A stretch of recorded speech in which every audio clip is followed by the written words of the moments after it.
Hey everyone, I am Jill Griffin, the host of the Career Refresh, and today I have Dr. Sarabeth Berk Bickerton. She is a returning guest, and for anyone who has listened before, you remember her from her previous books, More Than My Title. Today we are talking to Sarabeth. She is a professional identity researcher, and she is the leading expert on hybrid professionals. Hello, anyone can recognize that or recognize themselves in that?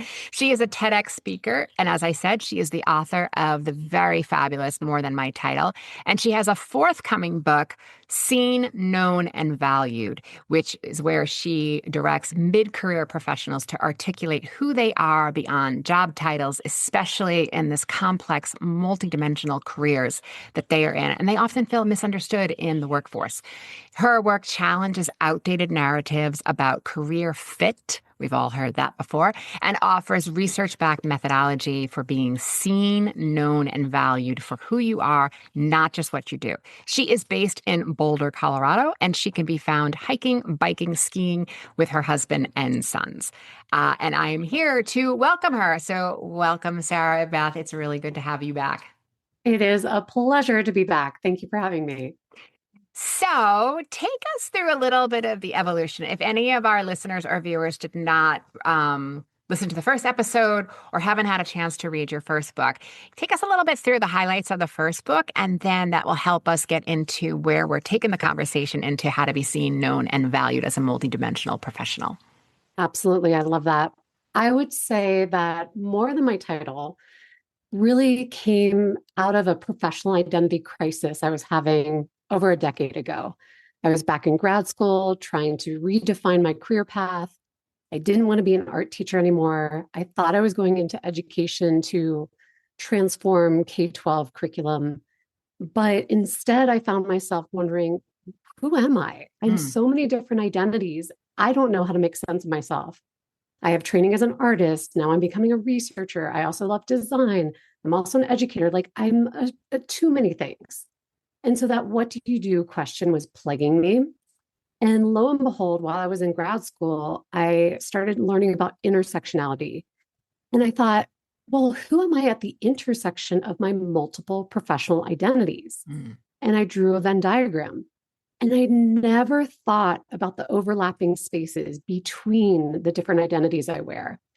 And that was the first time I gave myself permission to say, what if I am combining and weaving and blending identities together?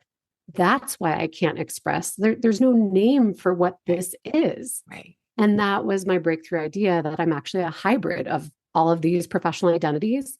And when I slowly started introducing that concept to friends and fellow students, they loved it. They got it. They said, that makes so much sense. And a lot of them started using that language themselves. And they were identifying. They were like, that's me. They get that. Exactly. Yes. So that was like my validation of, wait a second, this isn't just a crazy idea I'm having. There's something here. And that became my dissertation. And then eventually I knew I wanted to turn it into a book. So More Than My Title answers that question of who am I when I wear a lot of hats and I'm a jack of all trades and I don't fit into a box. And then in the last 5 years, More Than My Title has blossomed into courses and coaching and speaking and all these beautiful things I never predicted. But the researcher in me kept hearing the same follow-on question, which was this. People would say, now that you've helped me learn who I am as my true professional identity, not just my job title, where do I fit in the workforce? Yeah. Because your professional identity is what you call yourself. I call myself a creative disruptor and a professional identity researcher. Well, those aren't job fields. Those aren't things people are hiring for. And so this idea of fit, where do I fit, just kept coming up. And I was like, I feel that too. But then when people explain what they mean by fit, they go, I just want to be understood. I want to feel seen and valued by my boss, by my colleagues, by my employer.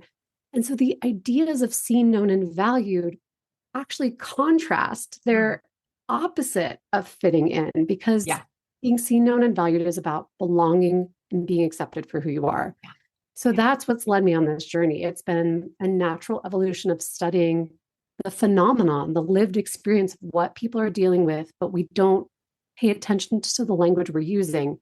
And that's my research. Yeah. Yeah. Okay. I have so many questions just from that. Okay. So the first question I would say is why do you think many professionals struggle to explain who they are? Right. And, you know, even when they know they're driving value and they're bringing value to the organization, why do you think they struggle so much with explaining that? Okay, I'm going to answer this question with a question back to you. Okay. So, putting you on the spot, cold here. Jill, who are you in your work besides your job title? Which I mean, and that I would say, which Jill, right? I had this personal experience. I am a strategist by trade. I spent the bulk of my careers in small business, startups, and corporate as a strategist. I'm also a functional medicine practitioner. I'm also I've been a certified coach for almost 20 years. How does all of that fit into what I'm delivering? So, sure, as a strategist, if you throw me on a health assignment, well, they go, oh, okay, we can use all that information that she has. But then what about the pack part about, oh, I'm also a traumatic brain injury survivor? And how does my lived experience through that and then all the work I've done on mindset come into a situation? So, I would probably, if I was just going back to my former self, I would probably, depending on the scenario, I would try to do a quick read and then decide who should I be in this moment. Yes. And in this moment, I want you to hire me for a head of strategy job. You know what? I'm going to hold the other things aside. I'm only going to focus on that I'm the head of strategy. And that, I might say to you, you know what, while you're running the company, Miss CEO, I am the person who understands the marketplace, the technology, the platform, the consumer. And I also understand what's going to motivate your staff. So while you're focusing on that, that's what I'm going to be doing. That's the value I would bring. But I've also left 90% of me off the table in the Yes. conversation. So Okay. back to you. Tell me, why do I struggle, Oh Sarah my Beth? gosh. For all the listeners, this was like the best example because what you did, Jill, is quintessential. It's very typical of what most people do. You don't have a succinct response because there's too much to say. Mhm. There's sort of this list of all kinds of different attributes that start to arise. It's kind of messy, it's unrehearsed. And so my summary of all this is you've never been trained or done the self-reflection to realize, how do I see myself in my work? Mm. Who am I and how do I want to present that? So the biggest tool and takeaway here is none of us are being trained on how to reflect on and then communicate our true professional identity, which needs to be more unique than just generic labels. Mhm. So saying you're a strategist and a supporter in these different ways to companies is still just kind of vanilla. It's the jargon we all just lean on. Yeah, it And doesn't make then, me special. There's a lot of right, talented strategists out there. right. And so to give a quick story, I was working with a woman. She was a senior leader in a medical company, and her title was Head of Medical Excellence. Well, that's a great title. I But was just going even to say, but what defines excellence? what does it mean? Right, exactly. She's like, my colleagues don't really know. I'm trying to get promotions and advance my career, but there's no, organizational hierarchy on where this path takes me. So she worked with me, and over time, we realized she's really good at identifying partnerships. She constantly sees gaps. And her true professional identity and who she's really always been, it's not just in this one role, it cuts across different jobs and different titles. She is the opportunity translator. Hmm. That was how she finally realized what her value is and how to name it, and then mapped her impact, her contributions, her performance metrics, all aligned into that bigger umbrella of her identity. So, just Yeah. on that, what's also really interesting about this example you're giving is that medical excellence could be interpreted as the craft of being a medical professional. But the way you just described it to me, because about opportunity and partnerships, it actually is closer to revenue.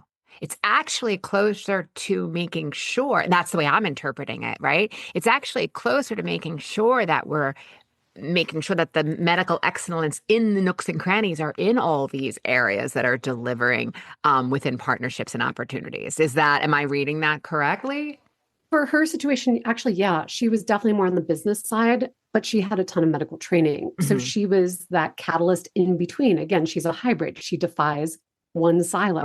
right, And right. so this is the intense self reflection I think most of us are craving, but we don't know where to start and what the tools are of how do I name all the different bits and pieces, skills, attributes, whether you've done a Myers Briggs or a DISC. Like we're constantly collecting understanding about our personality and our skills and our talents, but we still don't know what makes us us and why is that a specific reason for someone to hire us. Right. So, what would you say to someone who's listening? They're on the edge of their seat, they're getting their notes app, or they're grabbing pen and paper. What's something they can do just this week to start to unpack some of this? Okay, I'm going to start with my three career power questions, but these Okay. are still pretty high level, just as the framework of what the reflection requires. The first question is, who are you in your work besides your job title? So, what would you call yourself? The second is, what does that mean? What's a short definition? And the third is, what makes you feel seen, known, and valued for that? Mm. Those are the three questions I think everybody's longing to be able to define, but none of us have clearly, succinctly been asked, this is what you're trying to figure out. Hmm. And so that's what my process and tools are designed around. The first question, who are you, is a whole series of things of baselining what are all the professional identities you currently possess. I force people to make a brainstorm list of 50 identities at least, to just start putting them on paper to say, wow, I'm a mentor, I'm an advocate, I'm a circus leader, I'm a strategist. Like when you start to see these identities, and identities are nouns, people forget. They start saying, oh, I'm a wonderful collaborative person and I love problem solving. Like those are qualities, not identities. So the brainstorm would be the first part. Hmm. And then the second level of that is narrowing to what I call your primary ones. Hmm. The ones you use the most, you want to be known for.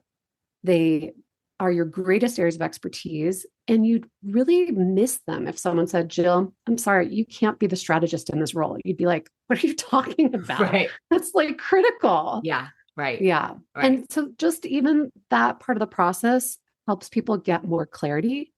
But for people that are hybrid, which it's hard to measure how many people in the workforce are hybrid. I have three levels of identity. You're either singular, multiple, or hybrid.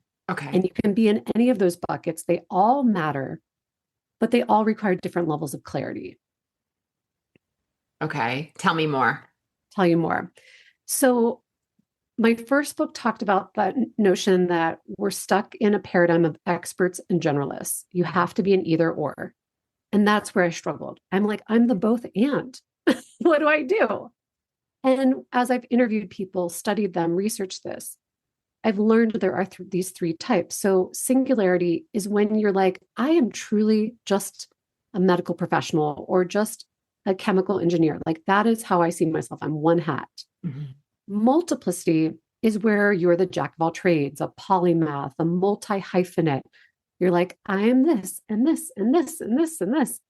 But those things never connect. They're all separate, they're distinct. You use them one at a time. So the yoga teacher who's also the marketing professional.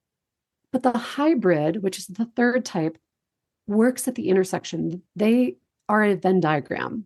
Hmm. And that's where it really gets hard because you're like, how do I make sense of an identity that is between categories that's never been named? And I ask people to work on inventing and naming themselves.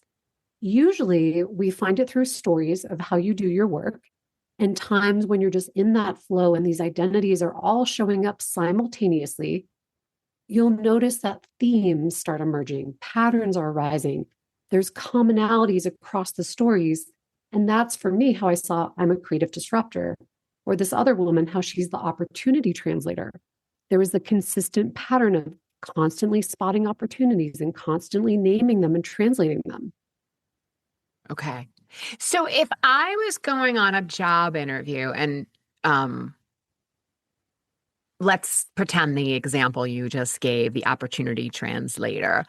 Um and again, assuming you have permission to talk about some of the examples around this experience for this woman. Prior to being the head of medical excellence and the opportunity translator. I'm going to guess that she had some training either in classic business or finance or uh, sales, perhaps. Am I accurate I, on any of that? ironically, I think it was actually more on the science side. She was working in the lab. She was doing like medical translation work. Okay. It was pretty heavy in bioscience. Okay. But if she was going on an interview today for a job, the odds are the title is not going to be opportunity translator.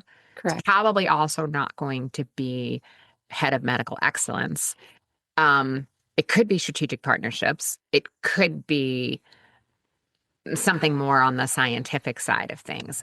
But how would you suggest she approaches the conversation to know which side of her she should bring forward or to apply? Like if she's applying, she's going to hit the narrowness of a job description or Yes. um I would imagine at her level they're not posting for that, right? That's probably a networked in conversation, like the hidden job market, as we say. Yes. So How would many you great suggest, observations. yeah, how would you suggest she approaches continuing to move forward in that conversation? Because she is so many of these different things. Yeah, there's a few really simple tools. So one is the double intro. We are constantly navigating how systems, employers, the workforce sees the talent pool, what they're Okay. looking for, what they need. So they might call someone, we need an SVP of strategy. Yep. And that's for their organizational structure. So you can use a double intro and say, my title has been head of medical excellence. But in that role, I see myself as the opportunity translator. Or I know I'd be great as SVP of strategy because I am the opportunity translator in all of these past roles. And let me explain why that matters to you. So it's using the formal title plus the professional identity of how you want to be seen. So they start Okay. making that connection back to you. Another tool that's really simple is saying, I work at the intersections of A, B, and C. Mm. So when you know those three, four of the most primary areas, strategy for you, Jill, leadership, things like that, you can help us understand there's a space in between. I'm at the intersection of these. But you don't have to define what that space is. You're just naming I'm at the intersection. Those are game changing. And if you start Google searching, work at the intersection of, I'm finding that language more and more in Mm. job descriptions, in Okay. people's web pages, in bios. Okay. It is becoming a phrase to signal I'm not categorizable. Okay. Okay. I mean, I like that, but I think it does if we put on the realities of, again, the example I was giving was someone interviewing, Yeah. it means, and my long-term listeners know this, it means you have to network in because the job that's posted or the job that's circulated is going to be a narrow description. So yes, apply. And then you're going to have to work your network and network your way in to start having the conversation so that they would understand that someone who comes from a science background who's going for, a Yeah. head of opportunities and strategic partnerships, if that's the example, that they're going to have to be broader and have that conversation. So I can see again where this identity work is really important because think about it.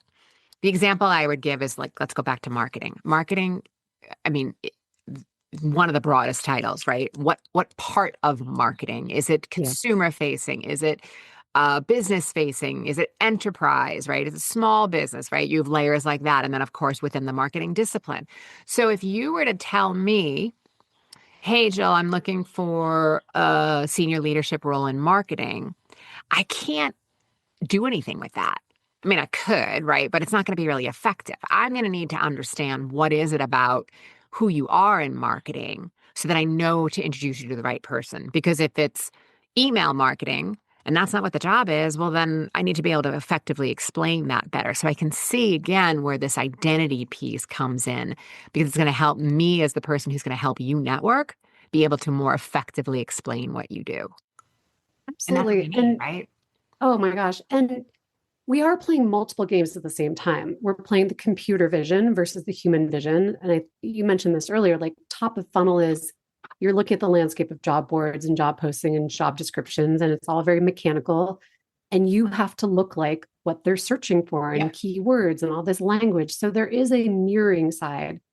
However, I do believe if you know at least what your two, three, or four parts of your Venn diagram are, you can start searching based on those categories to find companies that are also using those spaces. They just might not be saying it in the way you're saying it, like a company that wants strategy, leadership, design, and healthcare. And you're like, okay, that's got a sense of a direction that might be right for me.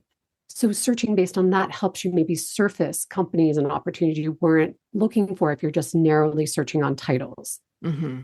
Okay. Okay. And if I am the person doing the hiring, what recommendation would you give to either the HR person who's writing the job description, the executive recruiter who's then translating that, or the hiring manager? What advice would you give to them as they're looking for their candidate, knowing that this intersectionality is so important? Okay, I'm gonna push you and your listeners' minds for a second because this topic has been really on the top of my mind. Okay. We are in a paradigm of AI where recruiters and managers and job seekers are both using it to write job descriptions and write the resumes, and it's just AI versus AI. Uh-huh. And it's So, all slop. and it's all slap, it's all the same. And the issue is that AI has not been trained to understand people that defy categorization, are multi hyphenate, bring complexity to the table that is actually high value, but doesn't fit neatly into box. I call this sorting versus seeing. And this is Okay. part of my new book. And this is a bigger systems issue that needs to be solved because we are going to keep reducing the workforce into very generic, bland descriptions of we need X and person sounds like Y, but that doesn't really reflect the truth of either side. Right.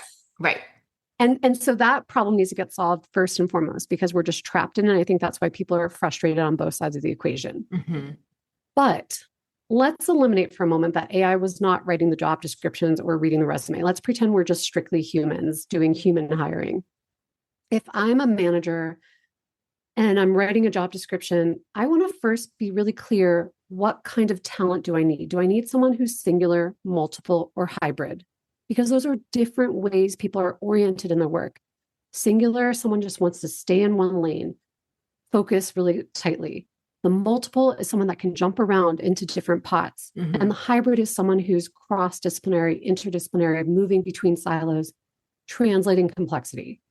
So I'm going to write that job description to be clear of which type of professional identity I need. And so therefore, as a job seeker, I can look for that both and language, or we need someone who's at the intersection of strategy, leadership, and design. And I've seen these job postings. Sure. So that is kind of part one, just to kind of cut the fluff and make sure you're feeling like this role is going to represent the kind of person you are. Mm-hmm. Okay. But then I think the interview is where you really have to explain why you're unique, why your professional identity brings something to the table that a different professional doesn't. So case in point, since we're talking about applicants, if we had 10 people that were all going for a project manager job, just really simple, or a senior project manager or something, let's pretend they all have similar pedigrees, similar credentials, similar degrees. Like on paper, these people really look the same. But to each of them during hiring, I say, how do you see yourself in your work besides just being the project manager? Okay. Person one says, I'm really the moment architect. I help study blankety blank. They define what that means to them. Person two says, I'm really the opportunity translator. I do X, Y, Z.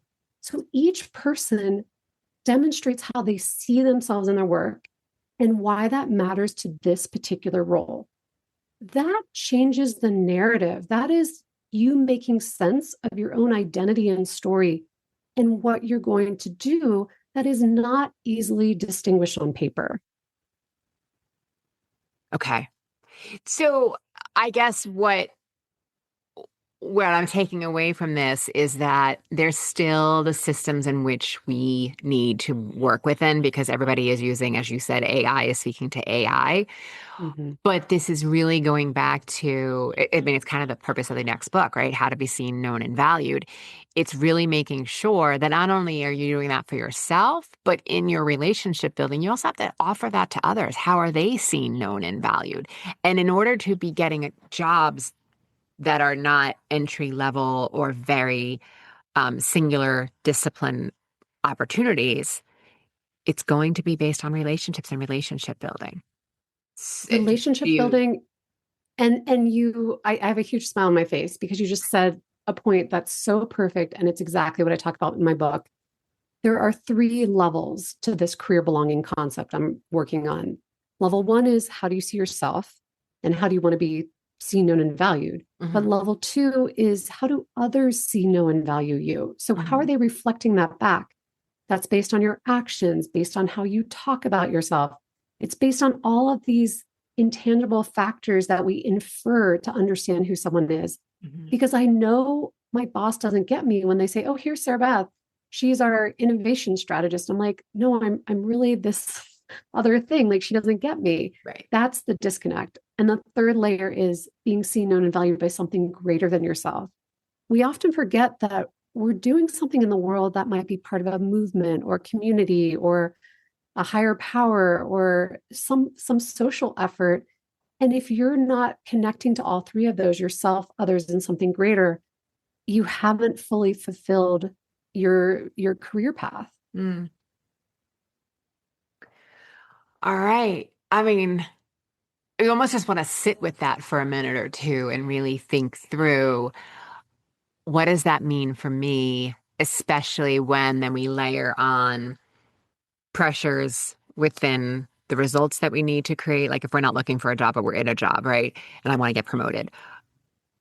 There's pressures within my organization, within my business unit. There may be pressures at home. There's the reality of sort of the world and what's going on at a global scale. And if you're not coming back to how do I want to be seen, known, and valued? How do I want to show up? What's my connection with some of my universal thought, whether that is a higher power or just the connection of that we're all humans and there's a conventional wisdom. If we're not coming back to something like that, that's what's going to separate us from the AI machines is that human essence. Am I Absolutely. understand? Okay, I just want to make sure that you and I are tracking on the same thing. That's what I Yeah. thought, but And the Seen Known Value book has some philosophical sides to it. It's not a clear-cut career professional development book because one of the core issues is what do we even mean by career anymore? That term has become loaded. A lot of people don't even disagree or don't even agree on a definition. And so I've really started to see there's a little C career and a big C career. And sometimes we're trying to do both in the same sentence. And your little C career is about those traditional things we've been taught, we've inherited. It is about a ladder, it's about a path, it's about making money, it's about hitting metrics. hmm, But your big C career is about your own self definition of what is success. What are you trying to achieve? Why are you even working? And moving from little C to big C is a process. It's an inner journey. It's also about how you present yourself to the world and how the world sees you back. yep, But these are the bigger things I see people talking about in the workforce today that they don't want to just fit into boxes. They don't want to be pigeonholed. right, right. They want to feel fulfilled and have purpose.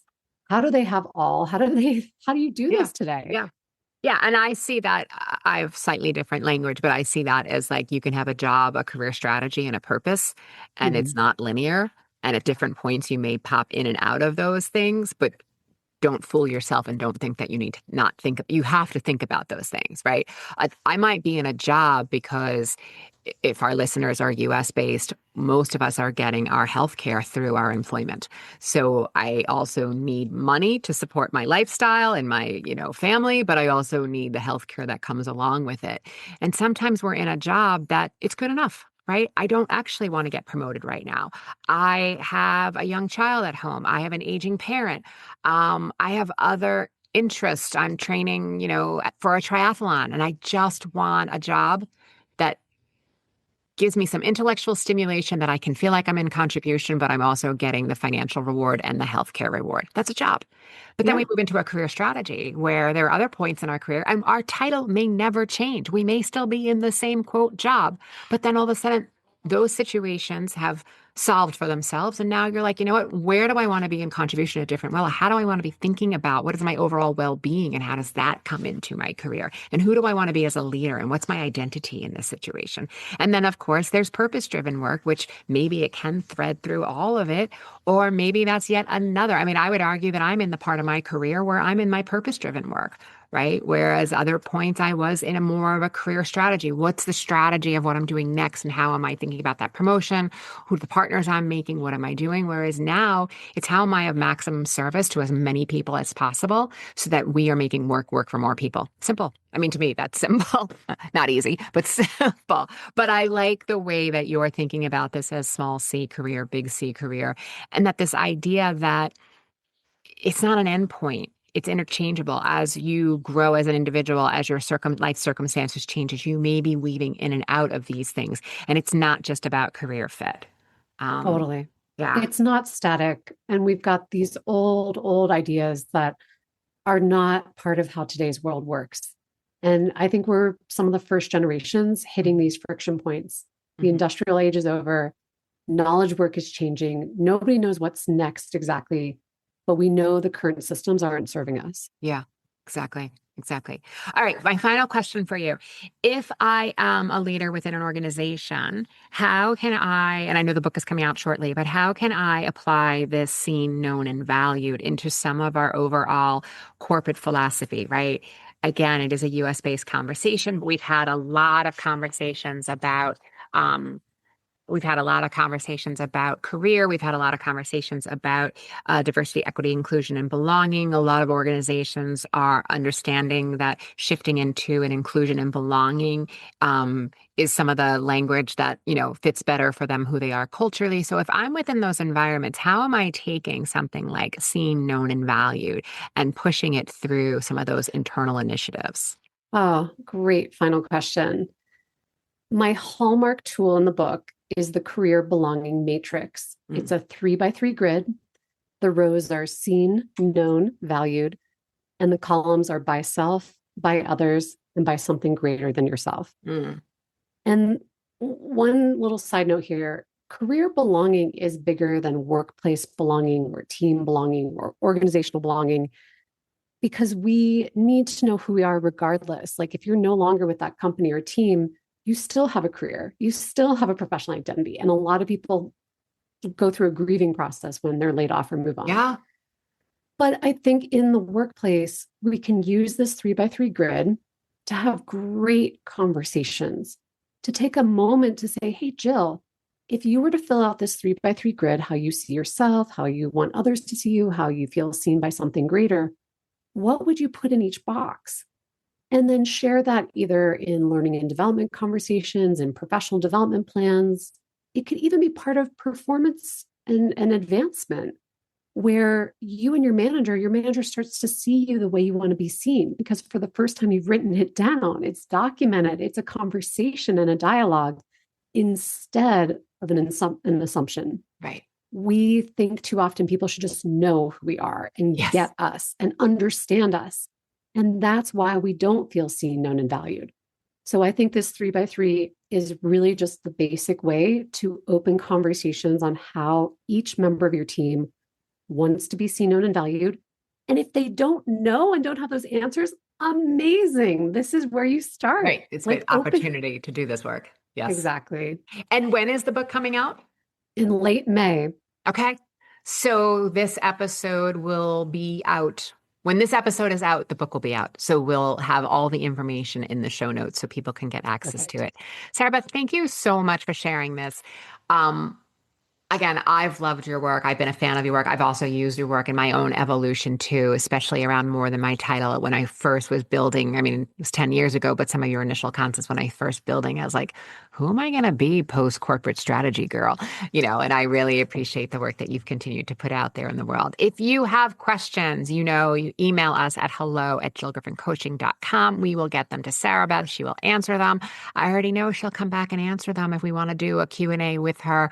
I know that she would appreciate that also because she is obviously wanting to put this work and making sure that you are all seen, known, and valued in your lives. I appreciate you. Thank you all for being here. And remember, in addition to being intentional, always, always, always be kind. I'll see you soon. Thanks. Thank you, Jill. I'm Jill Griffin, your host of the Career Refresh podcast. My mission is to make workplaces more successful for everyone. So if you have ideas for topics or future guests, please email us at hello@jillgriffincoaching.com. Until next time, embrace possibility, be generous, intentional, and kind.